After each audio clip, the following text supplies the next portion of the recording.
are your boys? They're good, thanks. They're really good. Hello, good morning, everybody. It's Wendy here. I thought I'd do a very quick video for you on this beautiful sunny Saturday morning. I'm with Steve. Say hello, Steve. Hi, everybody. So that's Steve from Concentric Lettings in Crewe. And sometimes I get asked by people, I'd really like to get started in investing in property, but I just don't know where to begin. And maybe they're a bit scared about how to get started, or they just really don't know where to begin, where to start with it all. So this morning I've been doing a viewing of one of Steve's properties. It's on the market, but shh, we're not going to tell them where it is, are we, Steve? Yeah, it's And we're not going to tell them the price either, because it's a pretty good deal, this one. deal. But I was just really thinking, Steve, it'd be great for people. You work with a lot of first-time buyers, people who are just getting started in property. Sure. What do you see as some of the pain that they are experiencing, or the doubt they're experiencing? I think pain and doubt are the right words, Wendy. One of the things that I can see in people, see metaphorically, because some people will watch this who know that I can't actually see, but I can tell that people have the funds, they have the knowledge, they have probably quite secure jobs, but they want to get out of. But actually, when it comes down to it, they don't have the nerves of steel that you and I have of actually just getting their money and pressing that button to send it somewhere else.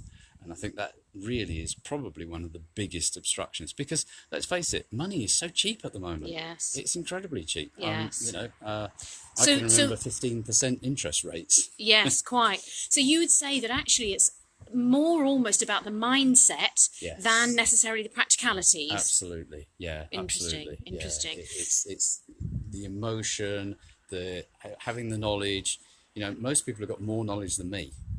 Most people are better at doing their maths than I am, and yet I have a portfolio, have a business, a lettings, sales and lettings business. I've done commercial conversion, all that sort of thing, because what I've got that they don't have, and I'm sure you have as well, I know you have, is just having the confidence to just go ahead and do it now. Yeah, and I think you're absolutely right. It does actually take some guts, doesn't it? Particularly, I think, on your first property. Yeah. Okay, but let's talk about the maths, though, because that's a really important part of it as well. So what should people be doing in terms of their due diligence when they're looking to start investing in property? Well, it's important to have, I think one of the most important things is having a team with you as well. It's a lonely business if you don't do it yourself. And one of my biggest things that I love to rely on is having I've got a couple of mortgage brokers who I use, because they're good at doing the numbers. I'm not. I'm a big picture person, so you're probably even asking the wrong question to the wrong person here. But obviously I have to do the numbers, because it's, at the end of the day, it's all about numbers anyway. If the numbers don't work, then the whole thing's just doomed to fail. Yes. But the numbers are quite simple. You know, the first time I went to any trainings, and I would say to anybody listening to us talking now, get yourself educated. It's dangerous to do it without getting some education as well anyway. But the first events that I ever went to, these guys were on stage and they were talking about yield and yield and yield. And I was thinking, that's the American term for give way on a road. What does this mean? So, I was determined. I'm not good at maths, but I was determined to learn that formula. What is that formula for yield? And once I knew that, once I could do it in my head, and I remember talking to somebody who I knew had some money in the bank, and I was trying to get him to get interested in investing. He had about £100,000 to spare, and he was talking about buying one house where his daughter was going to university and then letting the rooms out to them. And I was trying to get him to understand. And I remember him saying to me, I was going through some figures with him, and he went, "Oh, that's about 10%."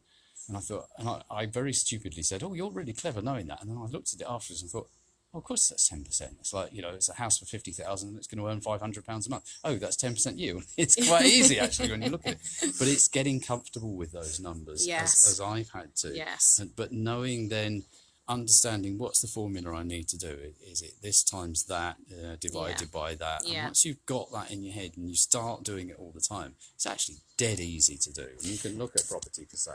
You can look at what the letting rates are for that area and go, boom, boom, boom, oh, that's my yield. Yeah. If yield is the thing you're looking at.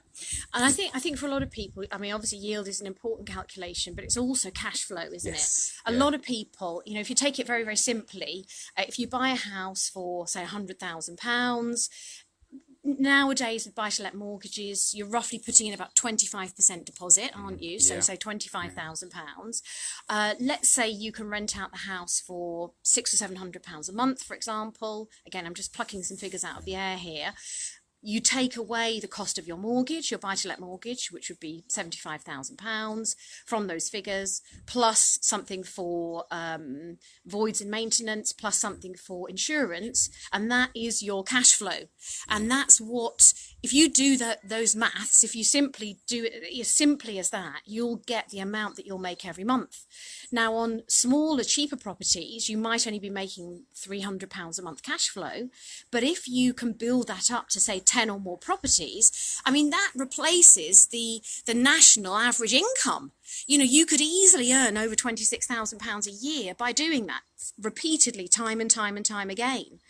And if you're clever about it and you buy properties that have got some, they've got some factors where you could add value, either by improving them or by extending them or by being clever with the layout, you can potentially recycle all your cash as well, can't you? Absolutely, yeah. And then, of course, that means that you're buying properties effectively no money in.